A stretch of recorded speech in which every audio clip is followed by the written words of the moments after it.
오늘은 2016년 24번째 주일 예배입니다.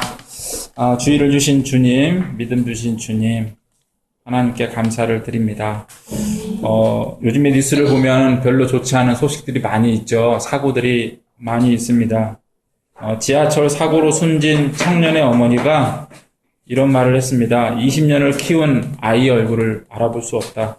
뒷모습만 봐도 내 아이임을 알 수 있었는데 내 아이인지 알아볼 수 없다. 반듯해야 한다고 가르치고 책임감 있게 키운 게 미안하다라는 말을 했습니다. 또 지킬 수 없는 규정을 만들어 놓고 우리 아이 과실이라고 했다는 말도 했습니다. 그러면서 책임자 지시를 잘 따르면 개죽음만 남기에 이제 둘째 아이에게는 절대 그렇게 가르치지 않겠다는 말을 했습니다. 요즘 나오는 사고들을 보면 그 사고들의 공통점이 있습니다. 그건 바로 비정규직의 죽음이라는 것입니다. 죽음을 당했는데 책임까지 또 안아야 하는 상황을 보면 매우 비정하다는 사실을 알 수 있습니다. 소수의 욕심을 채우기 위해서 많은 사람들이 고통받고 죽어가는 상황은 부패한 모습이고 또 짐승보다 못하다는 말을 떠오르게 합니다. 사고로 죽을 수 있는 사람이 정해져 있다는 것이 문제입니다. 모세 때에 이집트에서 그러한 사람이 정해져 있었습니다. 히브리 사람들, 이스라엘 사람들이 바로 그러한 죽음으로 죽을 수 있는 사람으로 정해져 있었습니다. 지금 이 나라에도 그런 사람들이 정해져 있는데 바로 비정규직 사람들입니다. 하나님은 이러한 상황에 있는 히브리 사람들을 이집트에서 탈출시키셨죠. 교회가 이 사회에 하나님의 뜻이 무엇인지 나타내고 선포해야겠습니다. 이 문제들이 피해야 할 정치적인 내용이 아니라 우리가 하나님 안에서, 예수 안에서 지켜야 할 빛과 소금의 역할을 해야 할 사랑과 정의의 문제임을 기억해야 됩니다. 이러한 일들에 대해서 아모스 5장 24절에는 오직 정의를 물같이 공의를 마르지 않는 강같이 흐르게 할지어다라고 기록되어 있고, 이사야서 1장 21절에는 신실하던 성읍이 어찌하여 창기가 되었는고 정의가 거기에 충만하였고 공의가 그 가운데 거하였더니 이제는 살인자들 뿐이로다 라고 기록하고 있습니다. 신명기 24장 14절에는 곤궁하고 비난한 품꾼은 너희 형제든지 내 땅 성문 안에 우거하는 객이든지 그를 학대하지 말며 라고 기록하고 있고, 18절에서는 너는 애굽에서 종 되었던 일과 내 하나님 여호와께서 너를 거기서 속량하신 것을 기억하라. 이러므로 내가 내게 이 일을 행하라 명하노라 라고 하나님이 말씀하셨습니다. 하나님과의 관계에서 판단해 보면 요즘 이 사회에서 발생하고 있는 이 비정규직의 문제가 하나님 안에서는 존재하지 않는 관계임을 알 수 있습니다. 그분의 사랑 그리고 그 행하심으로 보건대 하나님 안에서는 찾아볼 수 없는 관계입니다. 이러한 관계는 악한 관계이고 또 마귀와의 관계입니다. 사람을 피폐하게 하고 죽음에 이르게 하기 때문입니다. 한때 단군교 교주였고 또 주여 사탄의 왕관을 벗었나이다 라는 책을 쓰신 김혜경 목사님이 그분의 간증에서 귀신은 하나를 주고 9을 뺏는다라는 말을 했습니다. 요즘 비정규직을 통해서 볼 수 있는 모습이라고 할 수 있습니다. 사회적으로도 이런 관계는 없어야겠지만 영적으로도 하나님을 만나서 이런 관계에서 벗어나야겠습니다. 또 영적으로 이런 일을 하고 있는 것이 마귀이고 죄임을 우리가 깨달아야겠습니다. 마귀는 바른 길에 하나님을 향해 가고 있는 사람들의 길에 사탄들을 떨어뜨려 놓음으로 사람들로 하여금 하나님이 없는 곳으로 이어진 샛길에 들어서게 합니다. 그리고는 나만 괜찮으면 되고 남에게 책임을 떠넘기라고 하나님의 눈치를 볼 필요는 없다고 가르칩니다. 하나님은 정반대로 행하시죠. 새길로 빠진 사람들을 돌아오게 하셨고 그 길에서 돌아야만 살 수 있기 때문에 그들을 돌아오게 하시고 구원하셨습니다. 하나님은 참 부모님 되시기 때문입니다. 우리를 낳으시고 구원하시고 생명 안에서 살게 하시는 분이시기 때문입니다. 우리를 책임지시는 사랑과 은혜의 하나님이심을 우리가 기억하고 찬양해야겠습니다. 오늘 말씀은 놀라운 책, 신비의 책, 비밀의 책이라 할 수 있는 요한계시록이죠. 요한계시록에는 어떤 신비가 감춰져 있을까? 지금도 많은 목사님들이 이 요한계시록을 해석하기 위해서 많은 노력들을 하고 있는 것을 볼 수 있습니다. 오늘 말씀을 보면 1절에 이 일 후에라는 말씀으로 시작하고 있습니다. 이 일이란 무슨 말이냐면 사도 요한이 환상을 봤는데 하늘에서 하나님을 예비하는 모습이었습니다. 신화에나 나올 법한 네 생물들이 하나님 앞에서 거룩하다 주 하나님 곧 전능하신 이여 전에도 계셨고 이제도 계셨고 장차 오실 이시라고 4장 8절에서 찬양을 했습니다.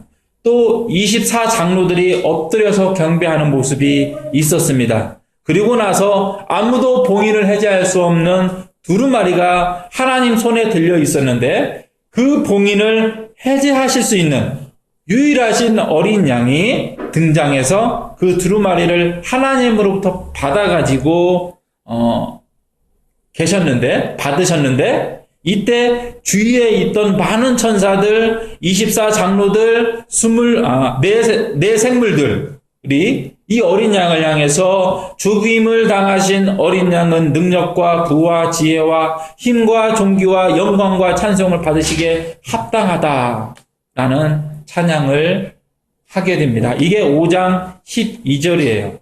그리고 나서 이어지는 이 말씀, 이러한 내용들이 이어진 후에 이어지는 말씀이 바로 오늘 7장 1절에 있는 이 일 후에라는 말씀입니다. 7장 1절부터 보면 이러저러한 말씀들이 이어지고 있는데 그 중에서 4절을 보면 인침을 받은 자들에 대한 이야기가 시작이 됩니다. 5절부터 8절을 보면 12,000명씩 12지파가 계수되었다라는 내용이 나오죠. 12,000명, 12,000명이라는 건데요. 이 12,000 하니까 생각나는 노래가 있더라고요. 설교를 준비하면서. 예. 생각나는 노래가 있어요? 그렇죠. 저도 그 노래가 생각이 났어요. 이건 아재 개그가 아니라 아줌마 개그 같군요. 12,000이라는 숫자가 무슨 의미인가 사실 정확하진 않아요. 성경에도 뭐 특별하진 않은데. 성경에서 따와서 하는 노래 아닐까? 12,000? 무슨 소리야. 금강산에 12,000봉이 있다는 내용이지. 자, 사실 12,000이 어떤 특별한 의미가 있다는 것 같진 않고요. 민수기 31장을 보면 미디안족을 치기 위해서, 공격하기 위해서 이스라엘 지파, 매 지파마다 1,000명씩 뽑아서 12,000명을 군인으로 만들어서 전쟁을 하게 됩니다. 각 지파마다 1,000명을 뽑아서 12,000명인 건데 12지파니까 오늘 말씀을 보면 한 지파당 12,000명인 거예요. 그러니까 정확히 말해서 12배가 된 겁니다. 10배도 아니고 12배. 그래서 전체 인원이 14만 4천 명이 된 거죠. 굉장히 많아졌다라고 하는 나름 그 거룩한 꽉 찬 수라 할 수 있는 12배의 의미가 있는 것 같아요. 많은 숫자가 이스라엘에서 구원을 받았다라는 의미가 아닐까 하는 그냥 그런 짐작을 해봅니다. 오늘 말씀 보면은 9절에서요, 12지파 출신의 그 14만 4천 명이 그 앞에 나왔는데, 그 8절까지. 근데 9절을 보면 또 다른 사람들이 등장을 하는 것을 우리가 볼 수 있습니다. 플러스 알파인 거죠. 이스라엘 사람들, 이스라엘 지파, 12지파, 14만 4천 명 외에 사람들이 하나님께 구원을 받았다는 내용이 나옵니다. 플러스 알파라고 하는 것은 일종의 보너스이죠. 생각하지 않았던 이익이고 정해지지 않은 소득입니다. 이것은 작아도 기쁜 일이죠. 조금 커도 사실 많이 기쁩니다.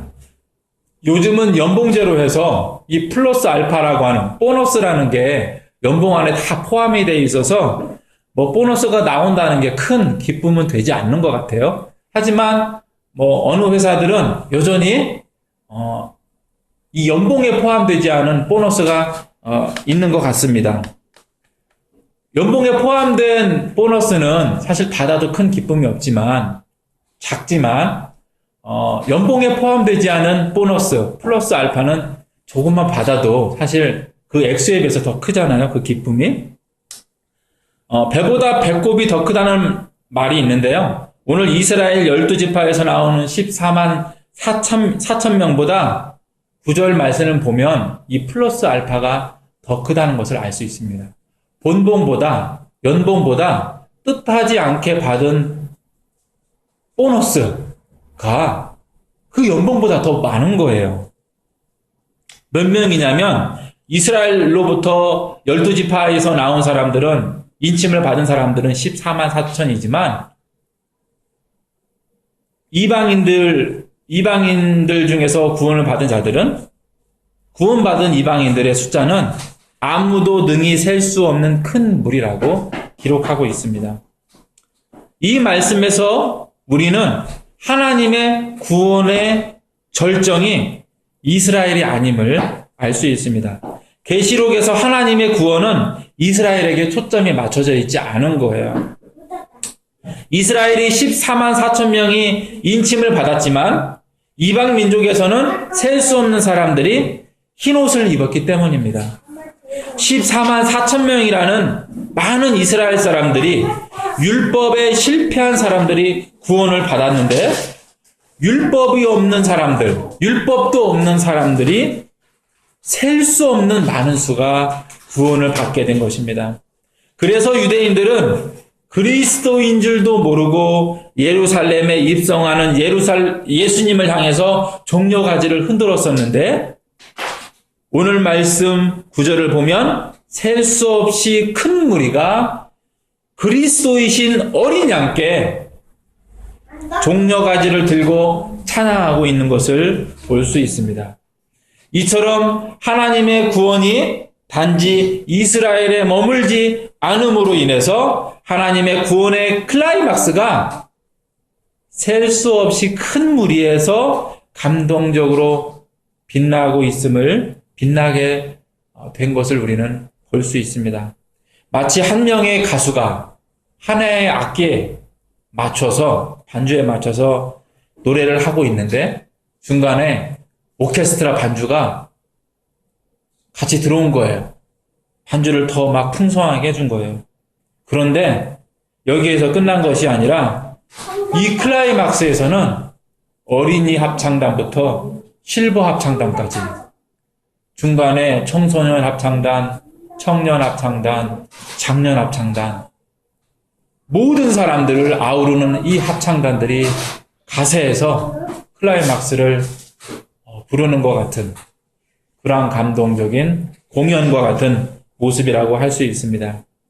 이러한 이방 민족의 등장, 구원받은 하나님께서 구원하신 이방 민족의 등장은 하나님이 아브라함에게 주신 약속이 이루어졌음을 증거하고 선언하는 말씀이 됩니다. 창세기 15장 5절 말씀에 이렇게 기록되어 있습니다. 그를 이끌고 하나님께서 아브라함을 이끌고 밖으로 나가 이르시되 하늘을 우러러 무뼈를 셀 수 있나 보라. 또 그에게 이르시되 내 자손이 이와 같으리라. 계시록에 등장한 셀 수 없는 이방인들의 모습은 아브라함에게 주신 하나님의 약속이 혈통을 따라 이루어지는 것이 아니라 믿음을 따라 이루어질 것이었음을 우리는 알 수 있습니다. 이 사실을 우리는 볼 수 있습니다. 셀 수 없는 이 사람들이 바로 하나님이 약속하신 아브라함의 후손인 하늘의 별과 바닷가의 모래와 같은 자손들인 것입니다. 이스라엘 사람들은 14만 4천 명으로 그게 부족한 것은 아니죠. 그것이 적은 숫자는 아닙니다. 그건 엄청 많은 숫자예요. 그들이 엄청 많이 구원을 받았는데 이방인들은 셀 수 없는 숫자. 하나님께서 아브라함으로부터 시작하신 구원의 역사를 이방에까지 온전하게 약속하신 대로 이루셨음을 오늘 요한계시록 말씀을 통해서 우리가 알 수 있습니다. 하나님이 약속을 지키셨습니다. 그런데 이렇게 클 줄 몰랐어요. 플러스 알파가 이렇게 클 줄 몰랐어요. 세상에 말하는 정도의 플러스 알파일 정도라고 생각했어요. 혹부리 영감의 혹마냥 연봉에 붙어있는 보너스 마냥 좀 있겠지 생각했었습니다. 하나님의 플러스 알파는 상상할 수 없는 크기요, 세상이 약속하지 않는 크기입니다. 이스라엘을 보고 부러워하고 그들의 율법에 감은 사람들에게 하나님의 플러스 알파는 완전한 반전입니다. 대박이라는 말로 표현할 수 없지만 또 생각해보면 그러한 감탄으로만 표현할 수 있는 은혜이기도 합니다. 세상이 줄 수 없는 기쁨이고 감동이며 배보다 배꼽이 더 큰 은혜입니다. 우리가 그렇게도 원하는 로또 1등이 아무것도 아닌 것이 되어버리는 이 큰 은혜를 하나님이 이미 이방인이 우리에게 주셨습니다. 우리가 그렇게 인생 가운데 바라는 잭팟을 통해서도 살 수 없는 것을, 이 큰 은혜를 하나님이 이미 우리에게 주셨습니다. 우리가 그렇게 할 수 없는 것을 주신 하나님께 감사를 드립니다. 우리가 기대했던 일, 그러나 현실이 될 수 없었던 일을 하나님이 이미 우리에게 이루시고 주셨습니다. 이스라엘에게, 그리고 다만 내 인생의 길을 가던 우리에게 주셨습니다. 오늘도 하나님의 자녀로 살고 철든 자녀로 하나님의 일에 동참하며 장성한 자녀로 살아가야겠습니다. 하나님께서 주신 은혜를 누리며 향유하는 자녀들이 되어야겠습니다. 신명기상 28절에 이렇게 기록되어 있습니다. 여호와께서 너희가 내게 말할 때에 너희가 말하는 소리를 들으신지라. 여호와께서 내게 이르시되 이 백성이 내게 말하는 그 말소리를 내가 들은즉 그 말이 다 옳도다. 다만 그들이 항상 이 같은 마음을 품어 나를 경외하며 내 모든 명령을 지켜서 그들과 그 자손이 영원히 복받기를 원하노라. 또 6장 24절에서 이렇게 하나님 말씀하셨습니다. 여호와께서 우리에게 이 모든 규례를 지키라 명하셨으니 이는 우리가 우리 하나님 여호와를 경외하여 항상 복을 누리게 하시기 위하심이며 또 여호와께서 우리를 오늘과 같이 살게 하려 하심이라. 오늘 지금 읽은 이 말씀, 신명기 5장 28절, 6장 24절의 말씀대로 우리가 하나님을 경외하여서 항상 복을 받는 사람들, 아니 이미 주신 그 복을 누리며 향유하는 사람들, 그래서 복대로, 받은 복대로 복에 걸맞은 사람, 그 복에 어울리는 사람, 그 사람으로 오늘도 하나님 앞에 그 자녀로서 살아가는 우리가 되어야겠습니다. 같이 기도하시겠습니다.